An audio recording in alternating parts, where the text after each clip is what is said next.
हाजीपुर वैशाली।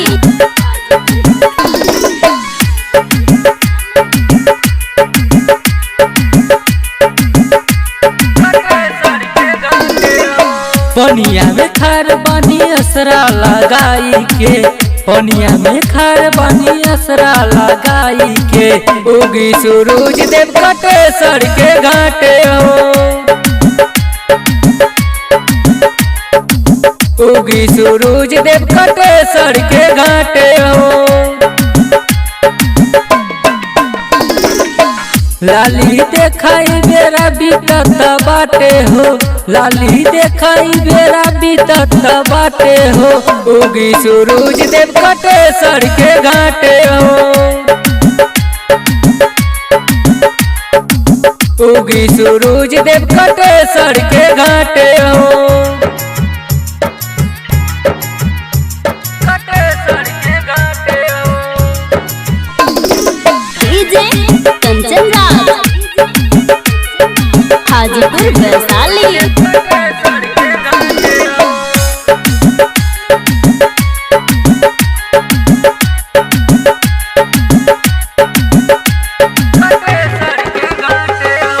भूखे पिया से बानी जलू उपवास हो, तोहरे पर लगल बाटे सबका के आस हो,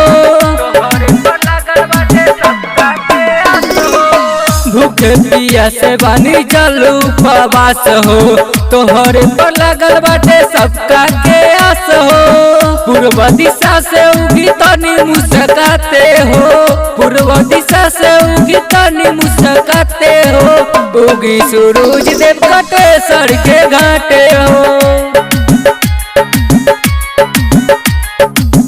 उगी सूरज देव कटे सर के घाटे हो,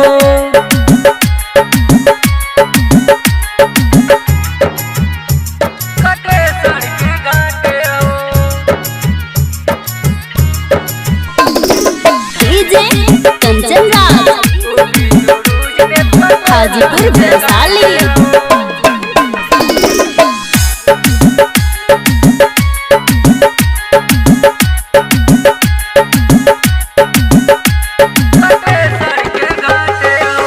पंकज सिंगर के सुनली गोहार हो, करे बरताई छठ के हर साल हो, पंकज सिंगर के सुनली गोहार हो, करे बरताई छठ के हर साल हो। दौरा लेके आये विशाल माथे हो, दौरा लेके आये नीरज माथे हो, उगी सूरज देव कटे सर के घाटे हो, उगी सूरज देव कटे सर के घाटे हो।